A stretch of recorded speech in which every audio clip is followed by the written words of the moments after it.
Welcome बच्चों। आज हम क्षितिज पुस्तिका के लेसन नंबर 8 कन्यादान पढ़ने जा रहे हैं। इसके लेखक हैं ऋतुराज।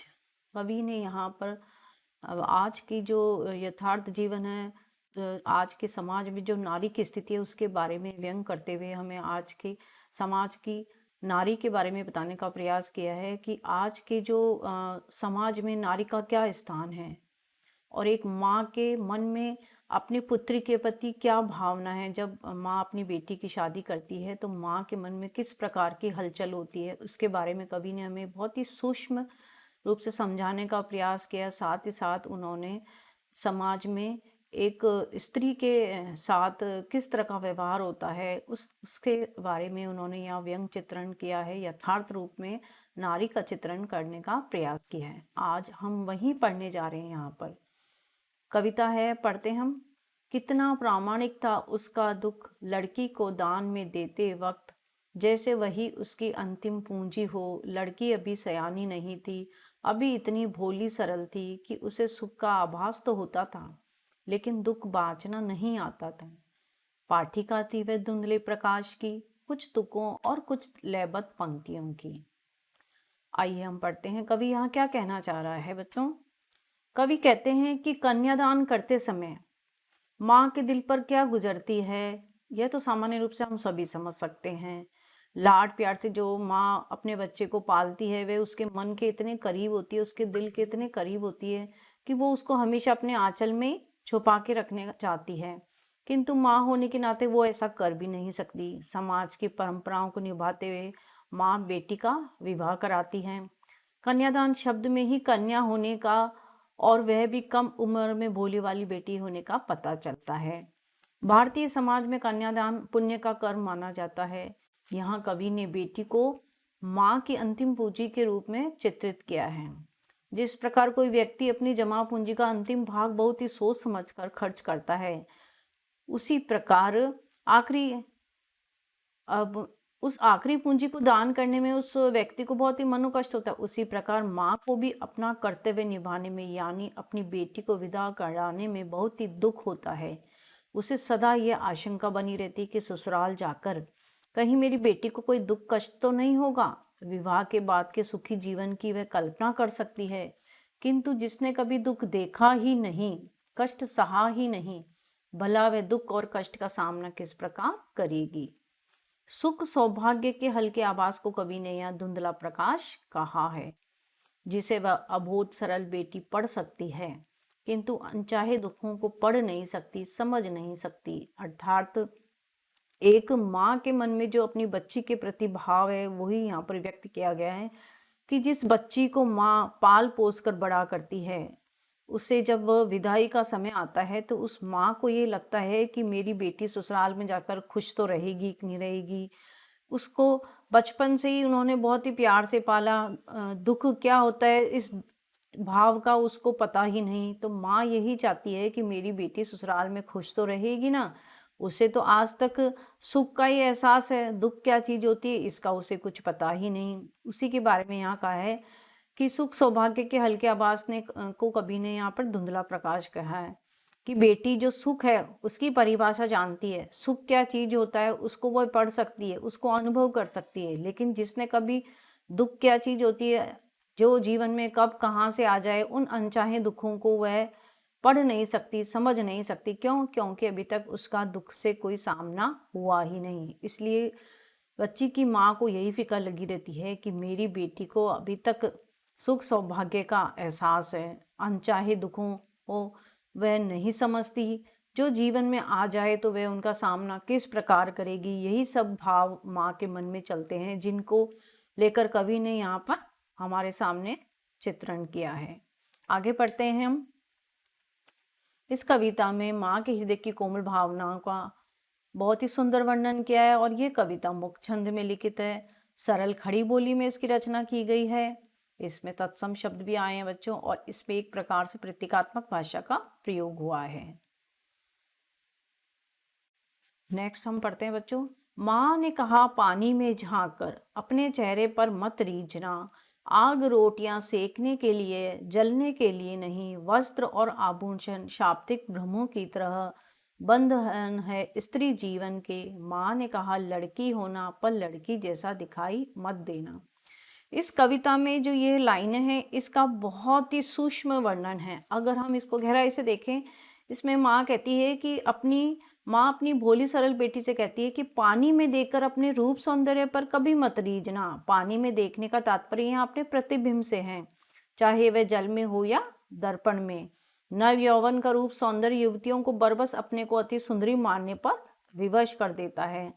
माँ तब भी अपनी बेटी को पहली सीख देती है कि रूप सौंदर्य कोई स्थायी नहीं है, अतः अपने रूप सौंदर्य पर मिथ्या गर्व मिथ्या अहंकार करना मूर्खता है, क्योंकि यह तो नश्वर है। प्रत्येक घर में आग का उपयोग खाना बनाने के लिए होता है, किंतु दहेज के लालची लोग आजकल नव नवेली दुल्हन को जलाने के लिए भी आग का उपयोग करते हैं। तो माँ बेटी को दूसरी महत्वपूर्ण सीख देती है कि आग का उपयोग कभी भी जलने जलाने के लिए नहीं करना। इस प्रकार भविष्य में किसी प्रकार होने वाली दुर्घटना से बचने के लिए माँ बेटी को पहले ही सचेत कर देती है। हम पहली सीख के बारे में पढ़ते हैं कि माँ जब ये कहती है कि पानी में झांककर चेहरे पर मत रीझना, कि अपने रूप सौंदर्य पर घमंड मत करना, ये रूप सौंदर्य स्थायी नहीं है। हे बेटी, तुम जो है अपने सौंदर्य के ऊपर अहंकार न करना। तुम ये मत सोचना कि तुम इस रूप सौंदर्य से सबका मन जीत लोगी। ससुराल में जाकर इस रूप सौंदर्य से तुम सबका मन नहीं जीत सकती। तुम ससुराल में जाकर अपने अच्छे व्यवहार से सबका मन जीत सकती हो। तो सिर्फ ये मत सोचना कि मैं बहुत सुंदर हूं तो मेरी सुंदरता ही सबका मन मोह लेगी। बेटा, सुंदरता के साथ साथ आपको अपना व्यवहार और सबका मन जीतना पड़ेगा अपने अच्छे कार्यों से। पहली सीख तो माँ ये देती है कि रूप सौंदर्य है अपनी जगह, लेकिन उसका अहंकार नहीं करना, साथ साथ में अपना अच्छा व्यवहार रखना, सबका मन जीतना अपने अच्छे कार्यकुशलता से। और दूसरी सीख ये देती है कि अतः अपने रूप सौंदर्य का मिथ्या गर्व करना मूर्खता है, क्योंकि ये तो नश्वर है। तो प्रत्येक घर में दूसरी सीख देती है माँ बच्चे को कि प्रत्येक घर में आग का उपयोग खाना बनाने के लिए होता है, किंतु दहेज के लालची लोग आजकल नव नवेली दुल्हन को जलाने के लिए भी आग का उपयोग करते हैं। तो माँ बेटी को दूसरी महत्वपूर्ण सीख देती है कि आग का उपयोग कभी भी जलने जलाने के लिए नहीं करना। इस प्रकार भविष्य में किसी प्रकार होने वाली दुर्घटना से बचने के लिए माँ बेटी को पहले ही सचेत कर देती है कि आग जो होती है वो रोटियां सेकने के लिए होती है, वो जलने के लिए नहीं होती है। कि बेटा, भविष्य में कोई इस प्रकार की दुर्घटना का शिकार मत हो जाना।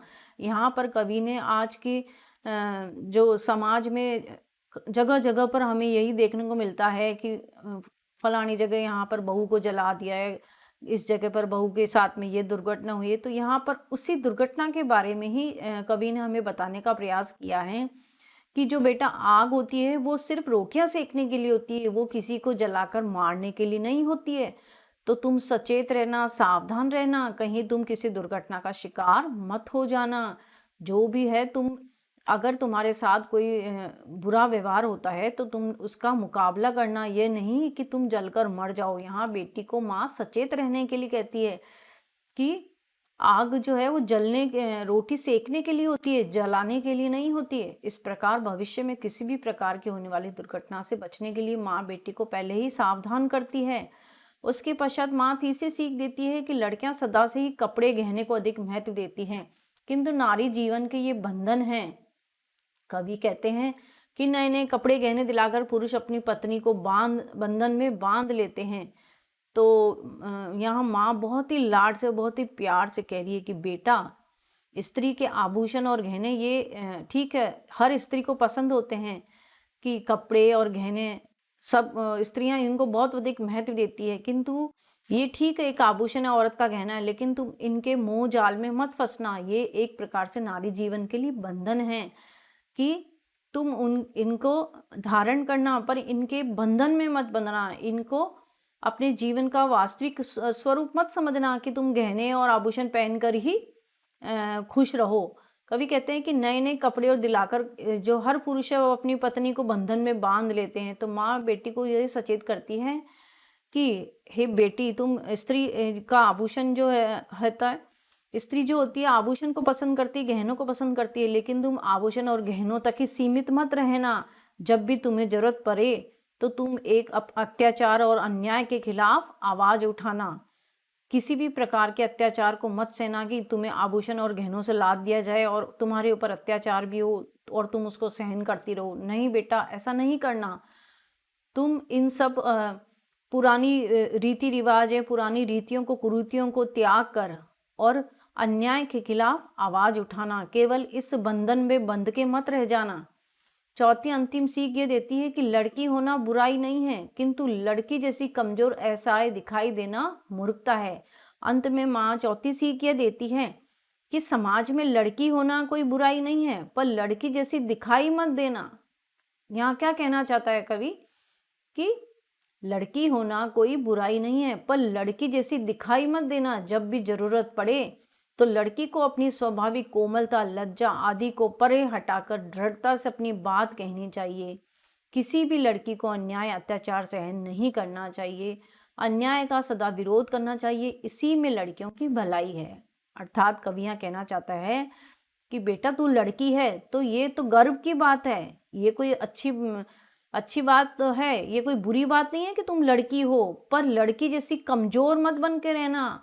क्यों कवि ने कहा यहाँ पर? क्योंकि आज के समाज में हमारी, आज भी जो गांवों में हैं, जो पुरानी पीढ़ी के लोग हैं, पुराने लोग हैं, वो आज भी उसी अंधविश्वास में जी रहे हैं। बेटियों का बचपन में विवाह कर देते हैं और उनके ऊपर गाँवों में और भी कहीं जगह जहाँ पुराने रीति रिवाज हैं, लड़कियों पर आज भी अत्याचार होते हैं। तो कहते हैं कि लड़की होना कोई बुरी बात नहीं है, पर लड़की होकर कमजोर मत रहना तू। जब भी तेरे साथ कोई अत्याचार हो, कोई अन्याय हो, तो अपनी स्वाभाविक कोमल और लज्जा के स्वभाव को दूर हटाकर और अपने साथ होने वाले अन्याय के खिलाफ खड़े होना, समाज में आवाज उठाना।